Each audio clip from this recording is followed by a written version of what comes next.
adik-adik, selamat hari Minggu, Shalom. Adik-adik punya kabar di hari ini bagaimana? Kakak pengasuh harap adik-adik selalu baik-baik saja dan sehat-sehat di sana.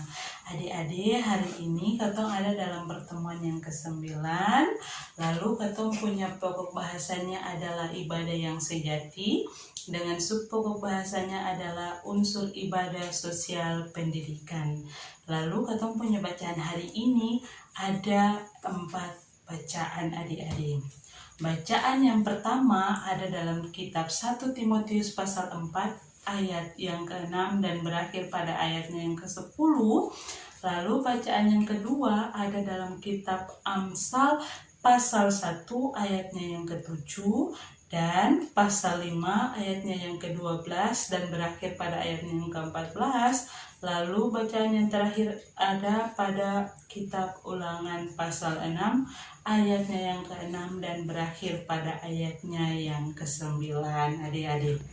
Oke adik-adik, Katong punya pertemuan ke-9 ini akan membahas materi dengan bahan sajiannya adalah firman, pokok bahasannya ibadah yang sejati, sub pokok bahasannya unsur ibadah sosial pendidikan.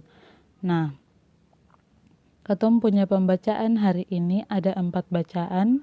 Yang pertama ada dalam kitab 1 Timotius pasal 4 ayat 6 sampai ayat yang ke-10. Lalu ada dalam kitab Amsal pasal 1 ayat 7 dan pasal 5 ayat 12 sampai ayat yang ke-14. Yang terakhir adalah kitab Ulangan pasal 6 ayat yang ke-6 sampai ayat yang ke-9. Tapi sebelum itu, mari Katong berdoa bersama-sama memohon tuntunan supaya apa yang Katong lakukan hari ini dapat menjadi Katong punya pegangan dalam Katong punya hidup hari-hari. Mari Katong berdoa bersama adik-adik. Bapa kami yang di surga, pada hari ini kami mengucap syukur atas penyertaan Tuhan untuk kami. Kami telah siap untuk membaca firman-Mu. Biarlah firman yang kami baca dapat kami mengerti dan bisa menjadi kekuatan kami dalam menghadapi kehidupan ini. Kami mau membaca firman Tuhan. Hanya dalam nama Tuhan Yesus kami telah berdoa. Amin. Ya adik-adik, dipersilahkan untuk membaca firman Tuhan sendiri dan Katong akan ketemu lagi setelah adik-adik membaca firman hari ini.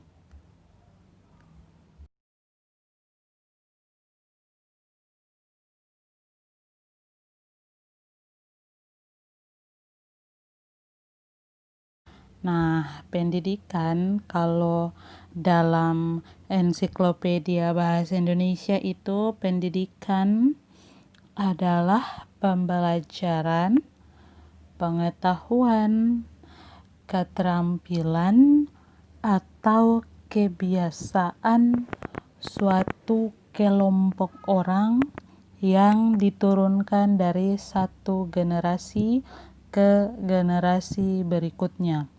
Jadi dalam contohnya kayak dari adik-adik punya opa dan oma akan diturunkan ke adik-adik punya papa dan mama. Kemudian dari papa dan mama akan diturunkan ke adik-adik. Nah, melalui apa? Melalui pengajaran, melalui penelitian, dan pelatihan. Nah, pendidikan ini juga dia terjadi melalui bimbingan atau pola asuhan orang tua, guru, maupun media-media pendukung lain. Tapi kadangkala sang menutup kemungkinan kalau pendidikan ini dia terjadi dengan pola otodidak atau pola belajar sendiri secara mandiri. Nah, pendidikan ini juga dia umumnya dibagi dalam beberapa tahap. Nah, tahap-tahap itu ada tahap seperti tahap prasekolah atau usia di bawah 5 tahun. Bisa juga dia disekolahkan pada sekolah-sekolah PAUD. Yang kedua ada tahap sekolah dasar dengan rentan usia 6-11 tahun. Kemudian sekolah menengah pertama atau SMP dengan rentan usia 12-14 tahun. Lalu untuk sekolah menengah atas atau SMA dengan rentan usia 15-17 tahun.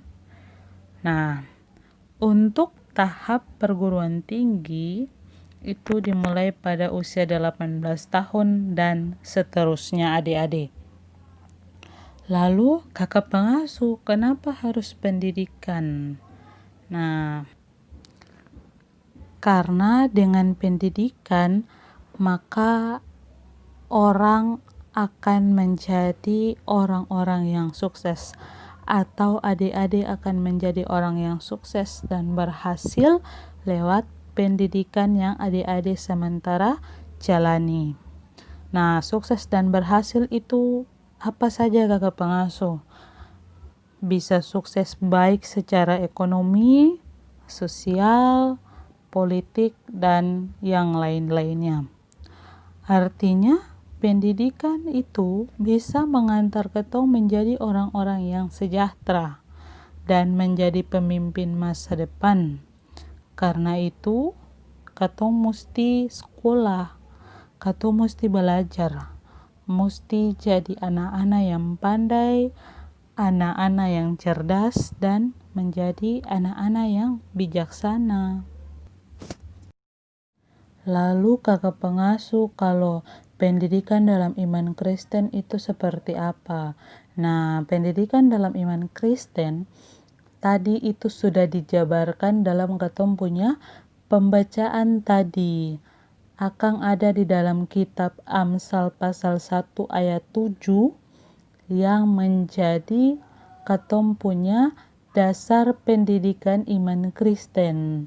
Di situ dibilang bahwa takut akan Tuhan adalah permulaan pengetahuan, tetapi orang bodoh menghina hikmat dan didikan adik-adik.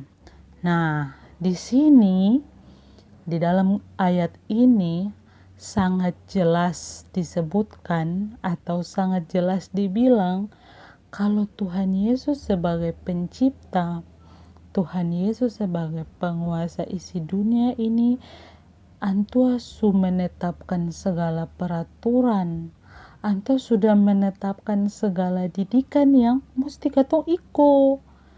Hal ini juga dia ada dalam katong punya pembacaan tadi.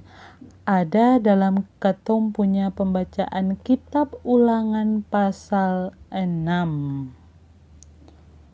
Ayat yang ke-6 yang berbunyi, apa yang kuperintahkan kepadamu hari ini haruslah engkau perhatikan. Di situ mau dibilang bahwa apa yang Tuhan Yesus perintah itu Tuhan Yesus benar-benar menginginkan supaya anto punya firman yang tersimpan dalam adik-adik punya hati, dalam umat punya hati itu harus menaati anto punya perintah tadi. Belajar dari anto punya firman supaya akan jadi sumber pengetahuan utama dalam katong punya hidup yang ada di dalam Alkitab itu. Nah, dengan cara apa? Dengan cara katong sebagai anak-anak sekolah minggu rajin membaca Alkitab supaya katong menjadi anak-anak Tuhan yang berhikmat, anak-anak Tuhan yang berpendidikan, terutama dalam pendidikan iman Kristen, supaya katong tahu apa yang Allah kehendaki di dalam katong punya hidup hari-hari. Nah, yang selanjutnya ada tujuan dalam pendidikan iman Kristen. Tujuan itu apa? Tujuan itu untuk menjadikan adik-adik sebagai anak-anak yang beriman, anak-anak yang takut akan Tuhan sebagai sumber segala pengetahuan. Nah, ketika katong semakin mengenal kehendak Tuhan Yesus, katong semakin memiliki rasa hormat, kagum, lalu katong mengakui kemahakuasaan Tuhan Yesus. Dalam katong punya pembacaan tadi, Amsal pasal 5 ayat 14, di situ dia bilang bahwa hati orang berpengertian mencari pengetahuan, tetapi mulut orang bebal sibuk dengan kebodohan. Nah, di dalam ayat itu dia menyatakan kalau katong sang menaati didikan Tuhan Yesus dan katong sang berpengetahuan, katong akan terjerumus ke dalam tiap masalah atau malapetaka. Nah, ini berarti katong mesti belajar, katong mesti memperoleh pendidikan supaya katong dapat atasi berbagai tantangan itu. Katong dapat bertahan dalam kehidupan ini dengan apa? Dengan bekal pengetahuan, dengan ajaran yang katong dapat itu. Atau dengan kata lain bisa dibilang bahwa katong selamat dari segala pencobaan dunia karena katong mampu memberdayakan katong punya diri adik-adik. Semakin tinggi katong punya tingkat pengetahuan, maka akan semakin banyak hal yang katong dapat atasi. Bayangkan saja kalau katong punya pengetahuan, katong mudah untuk dibodohi. Katong akan mudah untuk dibohongi. Bahkan katong akan mudah untuk diajak melakukan hal yang sia-sia, hal yang mendatangkan masalah untuk katong punya diri sendiri. Nah, karena itu Tuhan Yesus menginginkan katong untuk menaati didikan, baik itu didikan orang tua di rumah, didikan para guru di sekolah, maupun didikan para pengasuh atau didikan pendeta di gereja. Karena apa? Karena dong semua menjalankan misi ajaran Tuhan Yesus yang menginginkan supaya dong punya anak-anak, adik-adik dong ini semua memperoleh kehidupan yang baik di dunia ini. Ya adik-adik, sekian dulu katong punya materi di hari ini, dan mari katong berdoa. Apa yang kakak pengasuh bilang di sini, adik-adik pun akan ikut berdoa di sana dengan mengucapkan secara bersama-sama. Mari katong berdoa. Tuhan Yesus, terima kasih atas penyertaan-Mu sepanjang ibadah kami pada hari ini. Jika kami sudah memuji dan memuliakan nama-Mu, dan juga kami sudah mendengarkan kebenaran firman-Mu, biarlah semuanya itu dapat menyenangkan hati-Mu dan menjadi persembahan yang terbaik bagi-Mu. Terima kasih untuk setiap penyertaan-Mu di sepanjang hidup kami semua. Kami percaya penyertaan-Mu sempurna di dalam hidup kami semua. Dan Tuhan, pertemukan kami lagi pada ibadah sekolah minggu berikutnya, supaya kami dapat ada lagi untuk memuji dan memuliakan nama-Mu, serta belajar akan arti kebenaran firman-Mu. Di dalam nama Tuhan Yesus Kristus, kami sudah berdoa dan mengucap syukur. Amin. Oke adik-adik, demikian ketemu punya pertemuan di pertemuan yang ke-9 di hari ini. Lalu ketemu nanti akan ketemu lagi di pertemuan-pertemuan selanjutnya. Selamat hari Minggu dan dadah.